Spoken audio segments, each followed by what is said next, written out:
Shane Battier, 2001 Duke national champion, back-to-back Heat. How do you want to be known, a Dookie or a Mamika?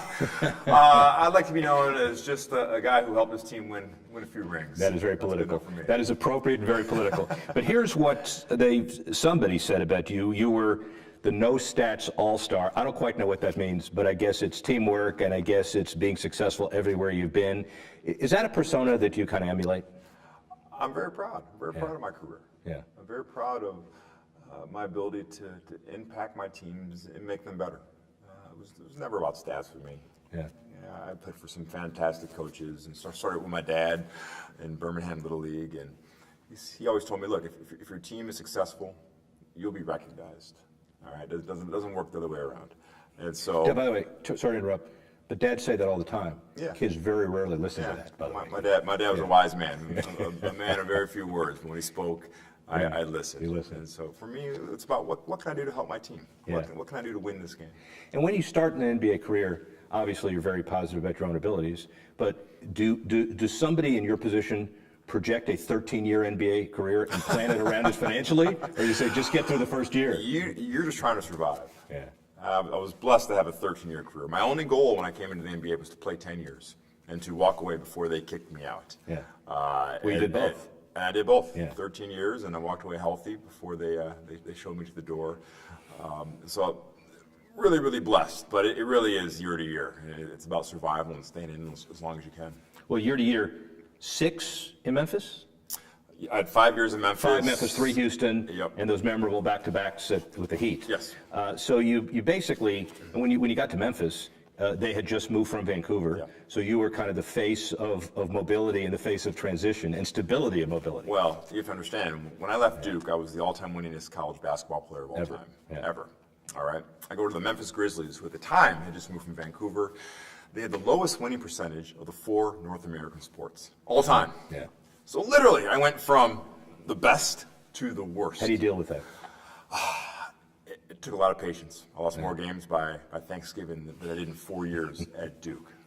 But I was lucky to have a small group of young guys who wanted to do something and change it around. And when Hubie Brown came in my second year, he said, we're changing this culture, we're going to be a winner. And it took time, it took effort, it took a lot of beers to get through the pain, but we made the playoffs my third year there and made the playoffs 3 straight years, which is unheard of for the worst team of all time. When you accept the fact that NBA players are ambassadors and CEOs of their own corporations effectively, how do you build your brand to transcend the fact that you went from an all-time winner to an all-time loser and yet make people focus on Shane Battier, the basketball player? Yeah, well, you have to have a core philosophy. Yeah. And yours is? Work. No. Mine was work. Yeah. Mine was always work. It wasn't a problem that I couldn't solve through work, through dedication, through focus. I wasn't the most athletic guy, I wasn't the strongest guy, but You could shoot, though. I could shoot, and no one was going to outwork me or outthink me. Yeah. And that's what allowed me to help elevate that team. Working and Thinking, business show, international audience, 70-some-odd% of NBA players over the last few years had gone bankrupt, certainly had financial trouble. Yeah. How do you deal with that? Clearly yourself, but also as a representative of that industry. Who's responsible? You have to understand sort of the path of an athlete. Yeah. When you're identified at a young age that, you know what, you might have potential to be a professional player. You're sort of the modern day warrior class. So what happens? You start building walls around yourself, not allowing anyone to see physical weakness, emotional weakness, psychological weakness, financial weakness. So all of a sudden you're at the highest level. Most pro athletes are incapable of saying help me, and would rather go down with the ship, be it lose money or lose their families or lose themselves emotionally or psychologically, and ask for help. Yeah. And I think that all starts at a very early age. Duke, you majored in comparative religions. Was that comparing Coach K to Dean Smith? Those are 2 great basketball deities right there. I really enjoyed my study at Duke around comparative religions. I figured, if I'm going to be there for 4 years, maybe I'll learn something that I enjoy and I want to learn about. And so it was fascinating. Yeah, and obviously Duke, we're all biased, but Duke does it right. Duke prepares you, nurtures you, trains you. From a perspective of someone all-time winner, played more games. Yeah. What do you think of the one and dones? I don't judge anybody. Yeah. Everybody has their own path.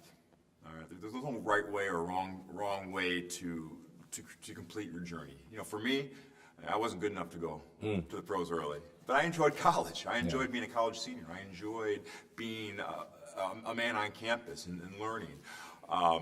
Every situation is different, and I'm not going to begrudge anyone for achieving their dreams, reaching their dreams. Structurally, as a businessman, does the NBA and the Players Association restructure to require 2 years, or again, is it you're playing, you earned it, you have leverage, you do what you want? Well, optimally, I like what baseball does. Yeah. I think if you go to college, I think 2 years is beneficial for everybody. Yeah. For everybody. Yeah. For the player, for the college basketball game, for the NBA game, because you get more mature players coming in, a little better equipped to handle the stresses and pressures of professional basketball. Back-to-back, interesting, 2011, we all know what you did in Miami and how it was perceived. Great team, more than anything else as well. What was it like playing with LeBron and also advancing the team philosophy? Yeah, it was dynamic. There was never a dull moment. Yeah. You know, whether it was, we got into a hotel at 4 a.m. and people were waiting to see LeBron and D Wade, but Thought it was for you? You think it was for you? No.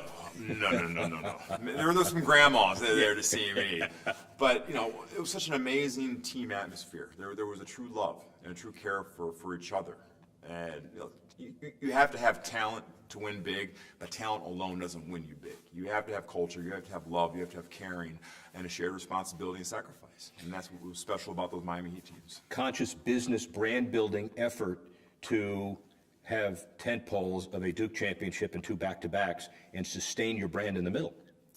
Well, I never looked at it that way. Okay. Again, it's about work. Yeah. It's about creating trust, creating competency, being valuable to those in my circle. And I knew if I did that and did that consistently enough, the purity of that journey would elevate my teams, and I was lucky to do that at the highest level. Yeah.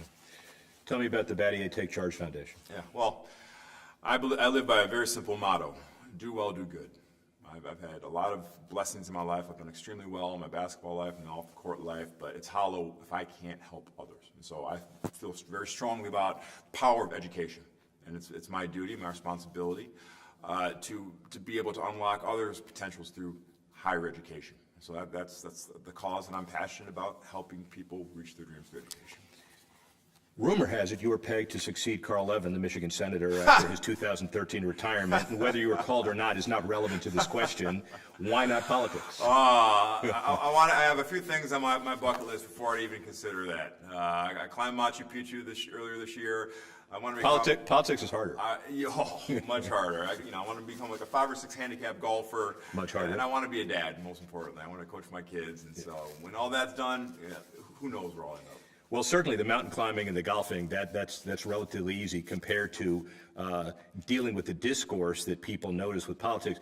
I'm not going to ask about Trump or any of that, but it's just as someone who's a student of that game, how do you feel about the political discourse that's going on in America? It's no different than a sports team, a dysfunctional sports team. You know, we need to get back to being able to work together and create a synergy and have a purity and a reminder of what's really important. And that's our country. And we get caught up in personal dogma often.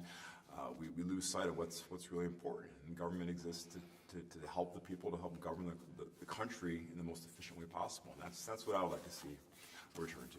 How did March Madness and your success propel you to be a better person, athlete? There's one thing that America loves.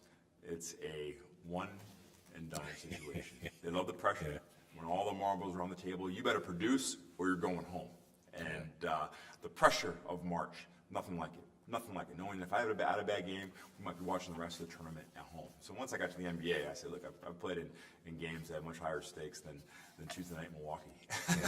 Interesting, and an interesting dynamic. And comparing the pros to the college, one business question relative to compensation, stipend, all of that. We understand the issues of scholarships. Yeah. Should athletes be paid in the conventional sense? I think there should be increased compensation.